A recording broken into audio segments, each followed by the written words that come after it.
Hello, listeners. It's Mallory Wilsey, Chief Producer of the Enrollify Network, and I want to tell you about another show on our podcast network that I think you'll love. Visionary Voices, the College President's Playbook, is an insightful podcast dedicated to the strategic minds leading today's higher ed institutions. Each episode brings a unique perspective from visionary and tech-forward college presidents, chancellors, and other high-level academic leaders, diving into the complexities and nuances of running a modern educational institution. This show is hosted by Dr. Brian Gross, Vice President for Enrollment Management and Athletics at Hartwick College, and is a valuable resource for current and aspiring leaders in academia, offering a playbook of visionary ideas and practical solutions for the ever-evolving landscape of higher ed. New episodes drop every other Wednesday, and you can subscribe to the show by visiting podcast.enrollify.org or just search Visionary Voices wherever you get your podcasts.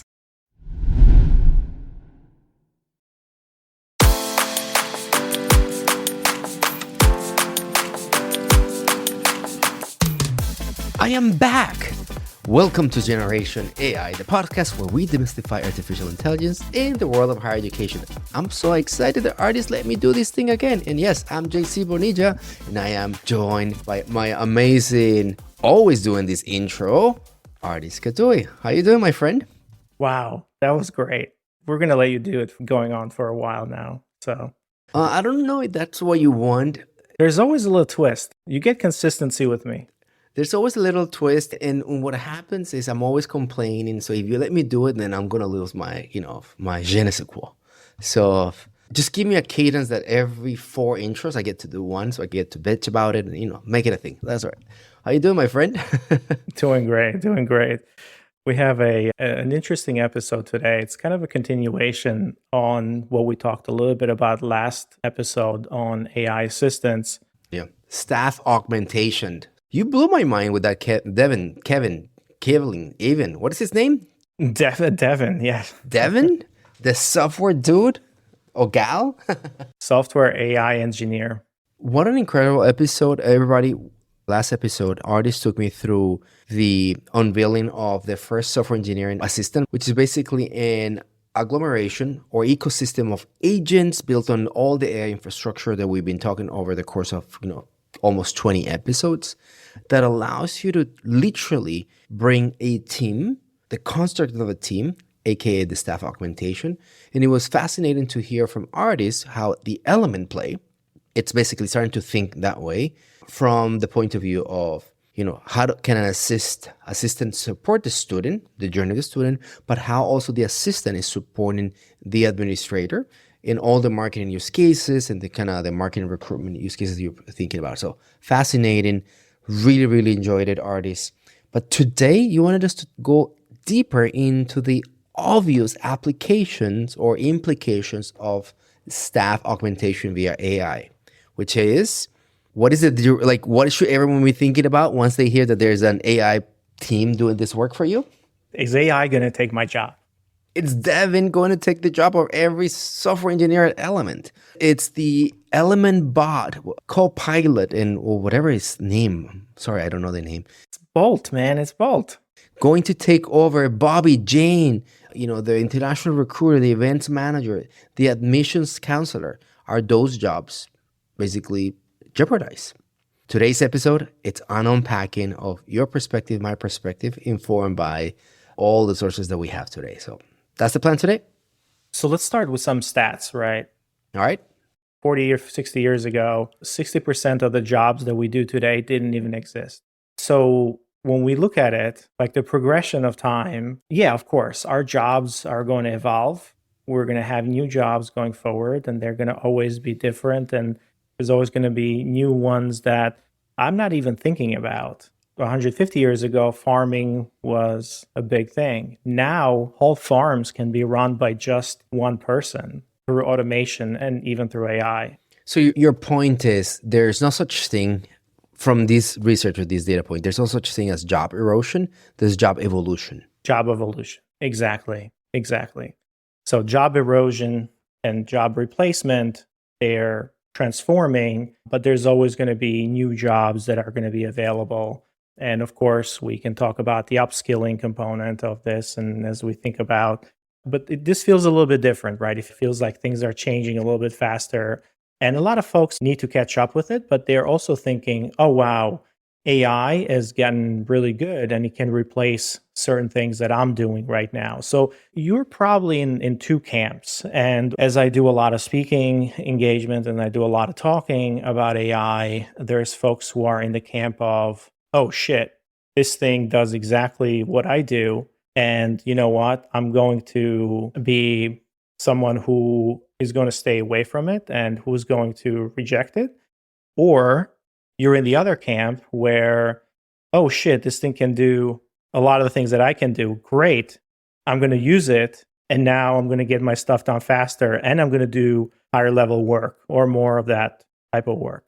So you're either in one camp or another. Of course, I mean, you can be somewhere in between where the AI, like you just haven't seen certain things get really good. So you're like, well, it's quite not there yet. Maybe I'm going to get there, or maybe I'm not. But this whole idea of is AI going to take my job has been around for quite a bit. But just a very simple point, right? When you are in camp two, which is the opportunities that AI augments your output, your productivity, right? It is unnatural for us to start thinking that there was a world where that task was done not only by you, but needed some type of coordination in the speed in which it takes places. Basically, now releases you and many other assets, people, systems, or teams, right? So it has a compounding effect. And this is the part that may take you to camp number one, that is taking someone else's job, right? It's just that I don't feel it is mine. You know what I mean? And that's a big distinction where I feel in this camp. Anyway, keep on going, my friend. Yeah. So we're going to look at this from an angle of marketing and some of the work that marketing, higher education, student engagement, things like that. You're doing a lot of work. Obviously, you work at VaynerMedia, which is a marketing agency. You know, we build software for higher education, student engagement and student experience, and higher education and communications. So both of us are in kind of that marketing engagement world, and we're looking at it through that lens. You know, there was a quote that got a little bit of attention from Sam Altman. And essentially, this was in a book called Our AI Journey by Adam Brotman and Andy Sack. And these two entrepreneurs interviewed Sam Altman in their first chapter of the book. And they were asking him about what does AGI meant for consumer brand marketing. And essentially, this is really interesting. What Sam Altman replied to is, oh, for that, it would mean that 95% of what marketers use agencies, strategists, and creative professionals for today will easily, nearly instantly, and almost at no cost be handled by AI. And the AI will likely be to test the creative against real or synthetic customer focus groups for predicting results and optimizing. Again, all free, instant, and nearly perfect. Images, videos, campaign ideas, no problem. What do you think of that? That's most of the work that you guys are doing every single day. Yes, but just a 10-second plug on VaynerMedia so I can ground that. VaynerMedia uses what is called the volume model that takes away the tension, the creative strategy in, the work that you produce. It's subjective versus objective. So what does that mean? Is that most of these agencies today, they don't know if it's going to work. And then maybe if you're lucky, you get a focus group, basically a panel of four, tell you this is the right thing, right? And then at the end of the day, it's all these humans influencing the work. So if our take is that you use, a volume approach, social media to kind of reduce the gap from subjectivity to objectivity. What this is now saying is that this is to the nth degree, right? Which is the idea that now when I say volume model is that you can test again maybe 100 variations over in a week. This could be 1,000 variations in a day over a panel of consumers that exist and do not even exist. In other words, what we cannot predict is how can Gen Zers like our creative, because they're not engaging in the platforms that we need to work on, or they're still not, following that brand, whatever. So those limitations of targetability, and I haven't seen this audience, do not exist. So 100% behind this quote that it opens up the element of permutations on the work, and you can try so many variations. against the consumer, against the ideas, and then reduced the delta to this is destined to work. Because artists, remember what is happening is that many of us, other agencies or marketers, are putting Super Bowl ads, creating media campaign, designing, I don't know, search packets for families and spending hundreds of thousands of dollars, and they don't know if it's going to resonate or stick. It's all, majority of it is just a good old intuition, gut, a hunch. Yeah, exactly. Or some best practices they picked up 10 years ago and which are no longer relevant today, right? Or basically, yeah, the way I would say that, they just replicated what they did last year because it worked. Correct, yeah. Yeah, exactly. But the interesting part is that he's talking about knowledge work, right? So you can substitute, in here, any knowledge work. You don't have to do just the marketing part, right? You can think about accounting, sales, admissions, recruiting, service operations, HR, engineering, legal, like all of it, right?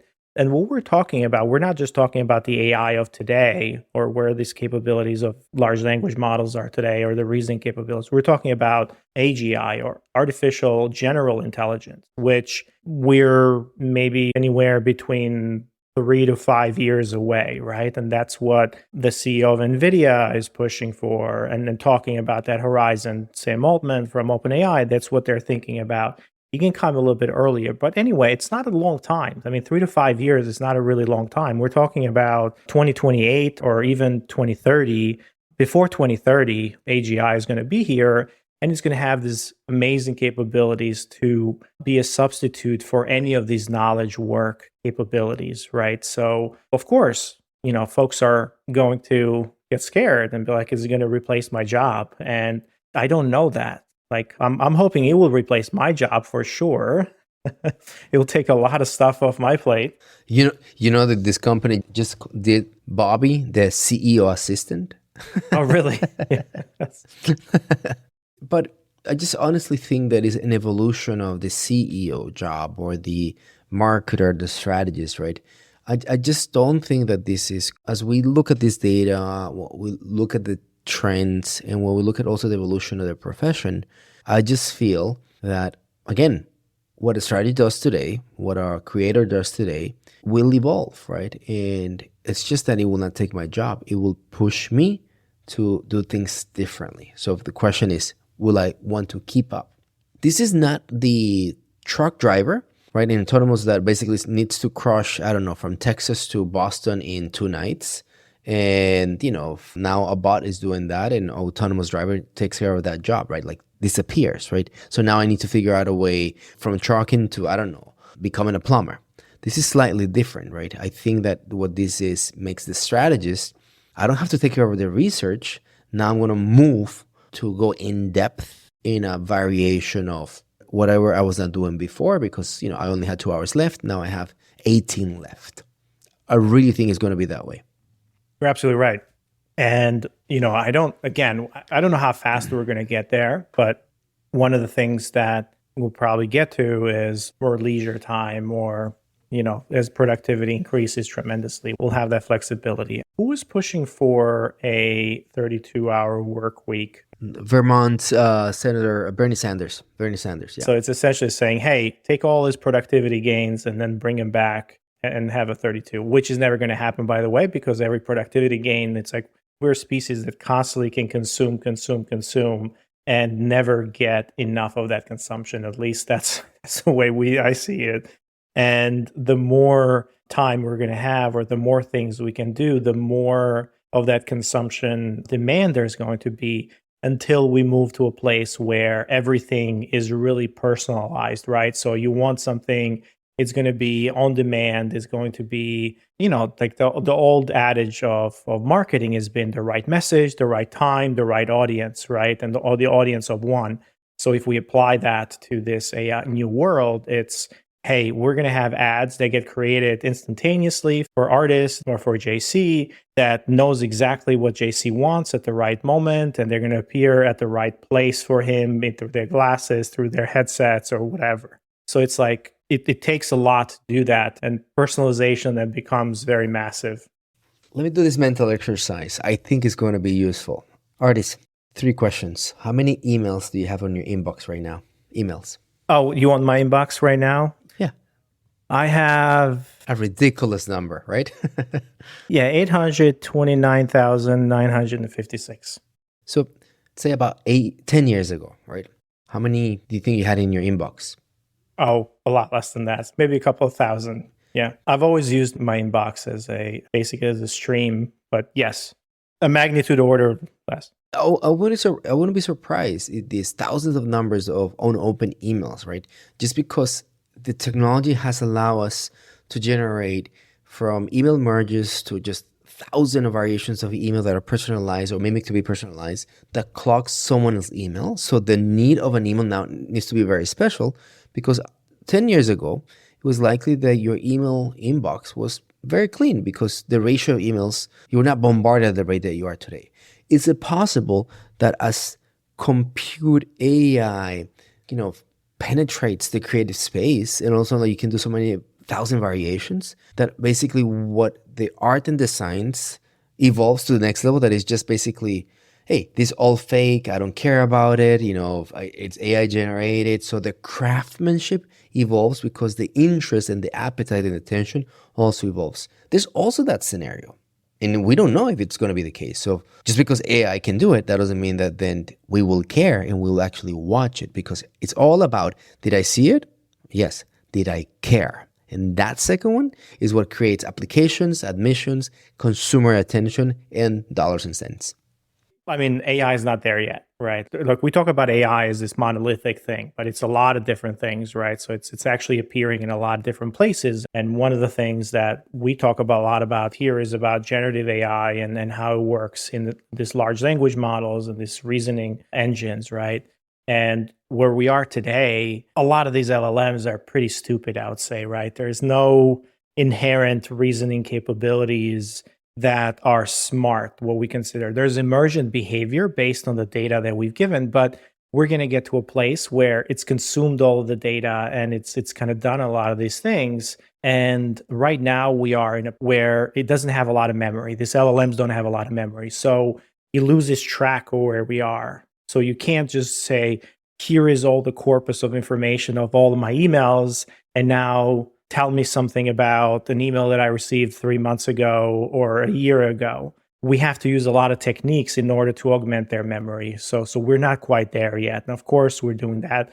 This large context windows are getting bigger with Google Gemini, introducing that million tokens, and other models are introducing larger and larger tokens. So they're going to get a lot better at having that large memory. So we can feed it a lot more stuff and we can have reasoning around it. But the multimodal capabilities of some of these models are going to get really good. So right now we're only experiencing them through text. Like we're inputting text and we are not necessarily thinking about, okay, how do we take pictures or how do we talk through audio or how do we do video, right? So Gemini 1.5 and Gemini 2 and even GPT-5, they're going to have a lot of those multimodal reasoning capabilities in there. And that's perhaps in 2024, right? So by the end of the year in 2024, we're going to have Llama 2 by the summer, GPT-5 somewhere in the summer, maybe Gemini 2, by the end of the year. And they're going to have much better capabilities than we are today. So that expansion of these valuable use cases becomes a lot better than what we're talking, like all the use cases that we've talked about today, right? So they become a little bit better. However, we're not there yet. We're not at AGI yet, where it's doing all these different things autonomously on its own. You still need a lot more wraparound software around it. You still need a lot more techniques to make it do certain things and to automate those things. So what are your thoughts? Oh, where my head is going right now, as it relates to the evolution of the work, is that the strategist, the marketer, the recruiter, the counselor, she doesn't disappear. But number one, she needs to get up with technology in such an advanced pace because that's what is demanded. And number two, I'm just a counselor, This is Bob talking. I don't know how to do a report or a funnel report, right? I cannot do a Google report because I don't have an analyst. We don't have that capability. That sentence is probably no longer permitted because the capability is so there. And the profession then is asking you to basically cross the boundaries of what you can do. I am not a writer, right? ESL. God damn it, I put in typos and I sound like the way I speak, right? There's no excuse right now for me to sound grammatically perfect. It's really, today, that's not a problem. So I think that's what happens is the expectations probably will evolve, but they're so riding on these capabilities that the elements are having, that we're being multi-model, that all of a sudden, like, I'm expected to analyze an interview, not only read the essay, and I also have to give, I don't know, a semantic analysis of what, 200 students said. Literally, that's where the game is going, in my opinion. Yeah. But let's go back to 2024. It's the end of 2024. And what's the impact on jobs? What's the impact on our jobs? I personally feel that, yeah, we're going to see layoffs. We're going to see some of these replacements in some industries, right? But it's not going to be necessarily because AI took those specific jobs. It's just automation that you can do through AI now. So it's not AI necessarily replacing the person, but it's just the more advanced automation that had started already. It's now gotten to a place where that's getting better and better. So that's 2024. And can I add something on 2024? Sure. I want to bring this to higher education artists. Elephant in the room, AI doesn't take jobs in 2024 in higher education. Right. Because there's a lot of vacancies in higher education. Yeah, but then also the lagging aspect of technology adoption and use cases in higher education, there's a lagging effect. So it will happen probably outside higher education, where I think if you are a gig worker, this is where you'll see it more, right? So I have these freelancers, so maybe I can achieve some of the work that they do by basically deploying some type of AI capability. So that's where I'm suspecting it will be seen. So then what happens in 25 and 26? Like, what are your thoughts about 25 and 26?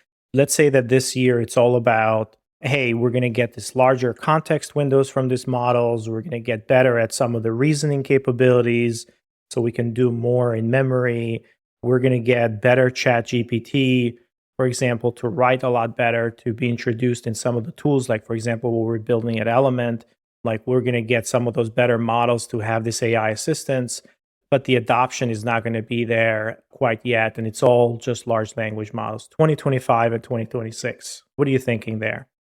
My money is that it's more lateral on use cases than deep in personnel. So what I mean with that, it's more the emergence of the super app. What I've been singing and trying to get, in my head, Google to do, right? That it can look at my emails, my calendar, and start doing those type of things. So it's this super app that starts connecting the cross-functional use cases to our prior episode. Is the assistant, and I see that emerging, but not replacing the jobs. I think that it would probably maybe on 2026. So if I were to basically say what happens in the workplace is that in 2025, we start seeing how WhatsApp, right, really becomes my event scheduler and tour guide as I am in Istanbul for the summer, right?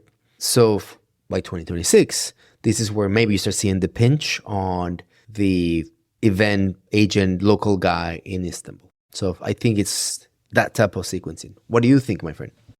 So I think the 2025, 2026, we're going to see kind of an explosion of what we talked about, these AI agents, right? And AI agents in terms of capabilities that are multimodal. We haven't even touched on the multimodal aspects. It's like, how do you do video? How they can't reason around video. So right now, everything is text. You move things back and forth via text, and it's like, okay, great. But if you have an image or if you have a video or audio, like, how can you work with them? So multimodal and AI agents, they're not going to be experimental anymore, or they're not going to be like, cutting edge, but they're actually going to enter and disrupt a lot of the enterprises. So they're going to be adopted a lot faster and a lot more. That's my belief here, is that just like 2023, we experimented with ChatGPT and we started to use it in our day-to-day work and it was improved. 2024, it's entering the enterprise, right? So a lot of these companies are starting to adopt some of these models or writing or for some of these tasks. 2025, 2026, 2027, now they're going to start adopting more of these AI agents, for those tasks. So that's kind of my belief. And these models are going to get a lot better. And the autonomous agents are going to be, I would say, a couple of years away, where I'm not talking about some of the cutting edge things that companies are doing, like Devin, for example, or Bolt AI assistants that Element is doing right now, because those are cutting edge and we haven't deployed them yet to a large set of users yet, right? So it's going to take us a year or two for those to be accepted by enterprises. So it takes a long time for that adoption to come in. So it's not going to take anybody's job in another couple of years, but that's how I envision it, is that it's not going to be in a couple of years where these things start entering the enterprise and companies start putting guardrails around how they're going to use these AI tools, or AI assistants rather. Yeah, 2024 and 2025 for sure, right? I was referring to cross-functional, super apps, but it's that AI agents, right, in the assistants for sure. It's just that if I were to go in 2026 and even beyond, artists, I don't know what you think of 2026 and beyond. The delta between the technology and the practice is so large. The technology is like, look at our bi-weekly posts or episodes, right? It's all catching up. You took a vacation and I was like, the world of AI fell upon us and 55,000 things were dropped and they're all amazing. But then you look back at work and we're doing it the same way. The practice and the technology right now have a gap, a delta that day by day continues to widen and widen and widen, where the practice stays as it is and the technology is just revolutionizing. So I hope that 26 and onwards is where that delta reduces. Or maybe that's the case. Actually, maybe it's never going to be reduced, right? I don't think it's going to reduce. It's just that the technology is going to keep advancing and then we're just going to drag the usage along, right? So there's always going to be that 2-year gap between a new technology getting introduced, a new capability on the AI getting introduced, and then it being adopted widely enough. But this is my point. That's always been the case. I agree. But does this feel like, AOL or the Yahoo kind of, search or connectivity digital world, where it took years for Google to come along and then also stabilizing things? The technology is always leading. It has always. It feels that it's taking such gigantic steps forward that just put us behind in terms of the practice. So it's not longer 2 years. It feels like, it feels like a decade. So something needs to happen for practice, and it's just going too fast. That's my point. It's going too fast, artists. It is. Yeah, it is. Yeah, that's what's different about this technological wave, the AI technology wave, is that it's going too fast and we're just not prepared for it. For sure, we're going to move fast and adopt it. It's just not going to be immediate, right? Enterprises are going to take a long time to absorb all this technology. They're going to be bigger gaps. I mean, this is the fear that I have, is that because of the access to this more advanced technology, and if you work at a company that's innovative or an institution that's innovating, it's actually adopting this technology fast, right? And then if you work at one that is not adopting it, now the gap between your knowledge and your skill set can be a big difference, because the difference in the technology capabilities of AI that's providing for you are huge. It means that you can do a job in 1/10 or 100th of the time that your peer can do it somewhere else by doing it the old way, literally the old way of, let's say, 3 months ago. And now you have more time to do other things and to kind of progress off the ladder, right? So the divide is going to be even bigger at the institution level. It's going to be even bigger at the enterprise level. But even at the individual level, if you're working on something that's forward thinking, you're going to be left behind. So I guess, our advice is always try to find those places where you can start using it, because it's not going to be the same as the internet, right? The internet was all about the infrastructure and you couldn't get it. You couldn't get it. Like, you had to pay a lot of money or you had to be in the right place and all of these things. So only certain people had access to it.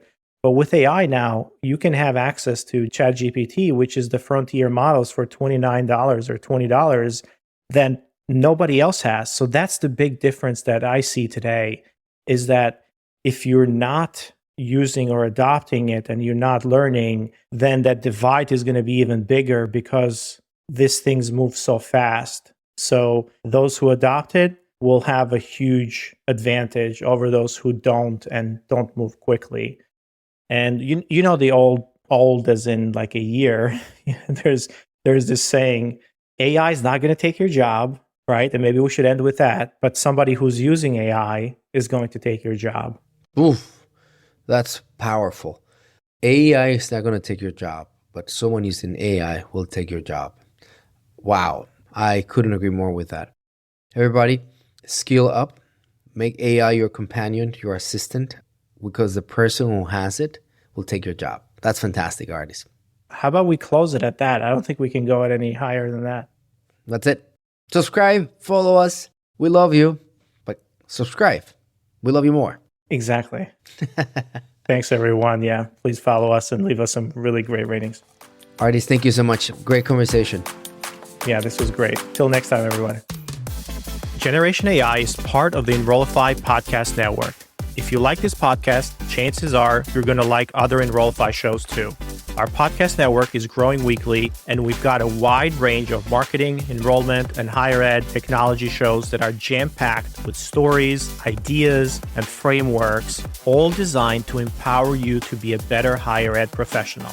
Our shows help higher ed leaders and professionals like you find their next big idea. They feature a selection of the industry's best as your hosts, like Jamie Hunt, Seth Odell, Jenny Lee Fowler, Brian Gross, and many of your favorite leaders in higher ed.